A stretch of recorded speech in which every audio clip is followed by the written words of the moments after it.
যেন কৃষ্ণ বলে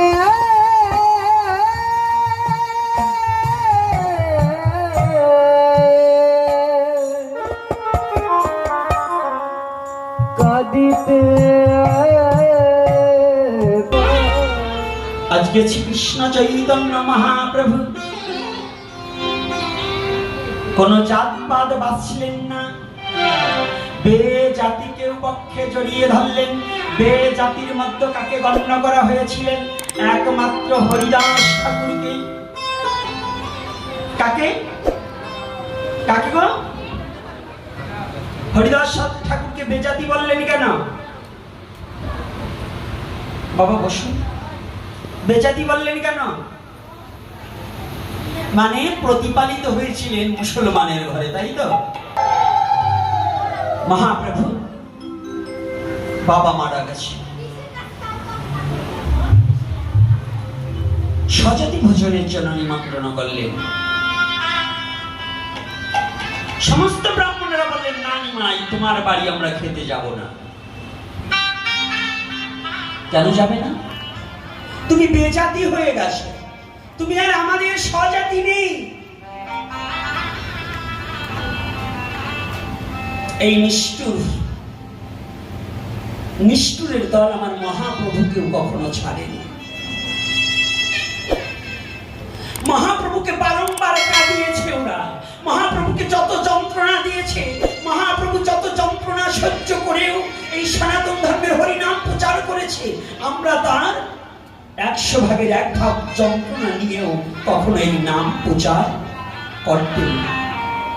আমার মতো গোপীনাথকে একজন মন্দ বললে কষ্ট হয়, আর মহাপ্রভু যত যাতনা সহ্য করে আমার জন্য হরিনাম দিয়েছে, এই যাতনা আমি শত বৎসর নয়, শত জন্ম ধরেও যদি ভগবানের দাসত্ব করি, তথাপিও তার বিন্দু মাত্র শোধ করা আমাদের পক্ষে সম্ভব নয়।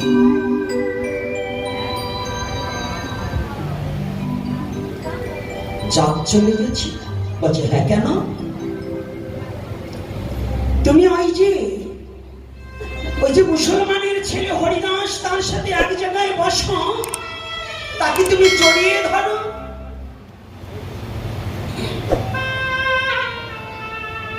তাকে তুমি প্রেমালিঙ্গনে দিয়েছ।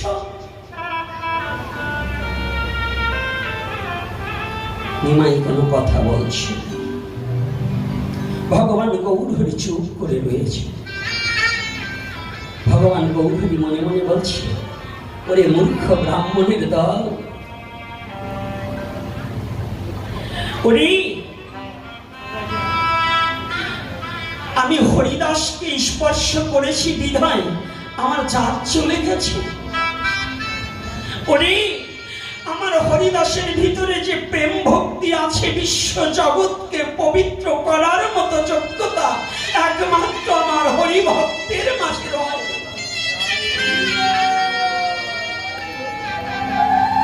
এই বিশ্ব জগতে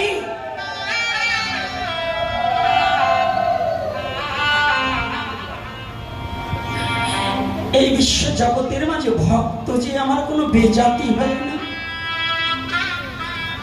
এই বিশ্ব জগতে যে জন ভক্ত হয় তার যে কোনো জাতি থাকে না।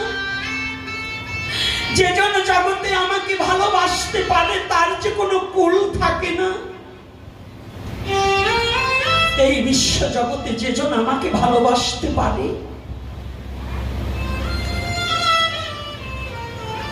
এই বিশ্ব জগতে সেজন যে সর্বহারা হয়ে যায়। আর আমার সেই হরিদাসকে স্পর্শ করলে আমার জাতি চলে গেল। তোমরা যে ব্রাহ্মণত্বের অধিকার করছো, ব্রাহ্মণত্বের দাবিদার হচ্ছ, তোমরা জানো না একমাত্র খাঁটি ব্রাহ্মণ আমার হরিদাস ছাড়া তোমাদের মধ্যে ব্রহ্মত্ব এখনো জাগ্রত হয়। এ জগতে একমাত্র ভক্তকে আমার ভগবানই চিনে নিতে পারে। ভক্তকে চিনার মতো যোগ্যতা সাধারণ ব্যক্তির কোনো হতে পারে না। শুধু মালা তিলক চুল দাড়ি শিখা রাখলে ভক্ত হওয়া যায় না। যদি হৃদয়ে মাঝে প্রেম ভক্তি না থাকে,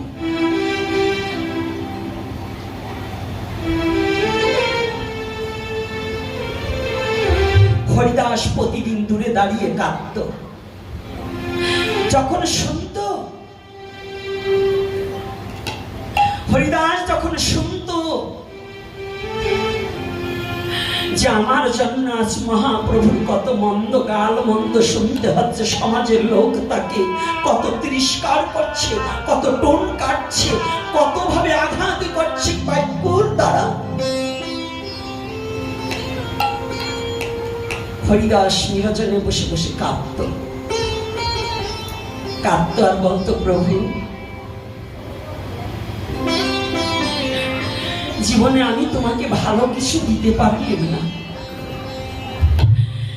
এ জগতে আমি তোমাকে কিছু দিতে পারলাম না, তুমি যে আমাকে কত দয়া করে তোমার চরণ দুখানা দান করেছো, আমার মতো নরকের কীটকে তোমার চরণে একটিবার স্থান দিয়েছো।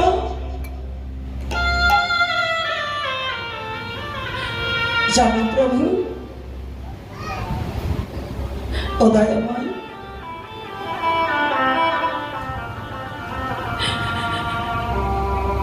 আমার জন্য তোমার এত কষ্ট হয়, যদি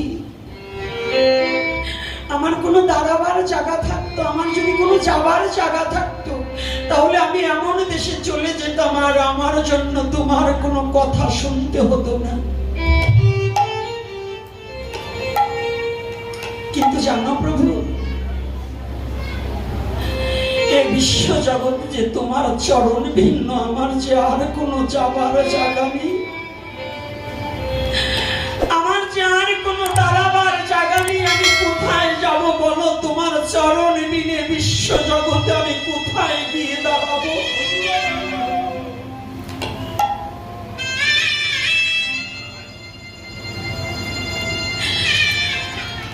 এই বিশ্ব জগতে আমি ছাড়া হয়তো তোমাকে কতজন ভালোবেসে ডাকবে।